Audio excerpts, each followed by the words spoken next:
અમદાવાદના ગોમતીપુર વિસ્તારમાં નજીવી બાબતે બે જૂથ વચ્ચે પથ્થરમારો થયાની ઘટના ઘટી છે। શંકરલાલની ચાલીમાં થયેલ આ પથ્થરમારામાં એક રિક્ષા અને 3 કારમાં તોડફોડ કરાઈ હતી તો 5 લોકોને ઈજા પણ પહોંચી છે। સ્થાનિક પોલીસ અને ક્રાઇમ બ્રાન્ચની ટીમ ઘટના સ્થળે પહોંચી હતી અને 10 લોકોની અટકાયત કરી છે। ઘટનાની ગંભીરતાને જોતા એસીપી અને ડીસીપી સહિતના ઉચ્ચ અધિકારીઓ ઘટના સ્થળે પહોંચ્યા હતા। પોલીસનું કહેવું છે કે કાળુ નામના શખ્સ અને અન્ય એક વ્યક્તિ વચ્ચે અંગત અદાવતમાં મારામારી થઈ હતી। જો કે મારામારી કરતા કરતા બંને શખ્સો અહીં ચાલતા એક સામાજિક પ્રસંગમાં પહોંચી ગયા હતા અને જેથી ગેરસમજને લઈને આ પથ્થરમારો થયો છે। જ્યારે સ્થાનિક સૂત્રો પાસેથી માહિતી મળી છે કે આ વિસ્તારમાં જાહેરમાં જ દારૂ જુગાર જેવી અસામાજિક પ્રવૃત્તિ થતી હોવાથી લોકોએ વિરોધ કરતા બે જૂથ સામસામે આવી ગયા હતા।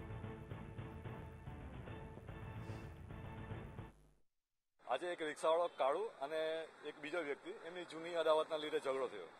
ઝઘડતા ત્યાં પહોંચી ગયા અને જમણવારના પ્રસંગમાં પહોંચી ગયા એટલે ત્યાં થોડી મિસઅન્ડરસ્ટેન્ડિંગ થઈ અને પબ્લિકનું ટોળું ભેગું હોય સામસામે પથ્થરમારો થયો। શહેરના ગોમતીપુર વિસ્તારમાં બે જૂથ વચ્ચે અથડામણ જોવા મળી હતી। આપ દ્રશ્યમાં જોઈ રહ્યા છો જે સિલ્વર મિલ પાસે આવેલી શંકરભાઈની ચાલી છે કે જ્યાં આ બનાવ બન્યો હતો।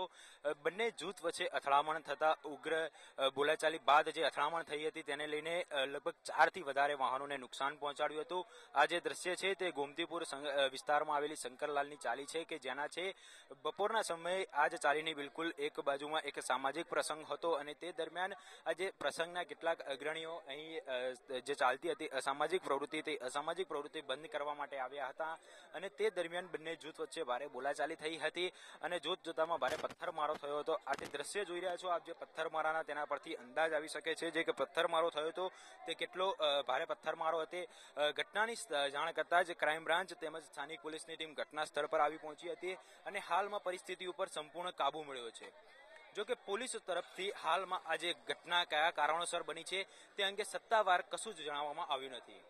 કેમેરામેન ગુરુબક્ષ સાથે ઋત્વિજ સોની, સંદેશ ન્યૂઝ, અમદાવાદ।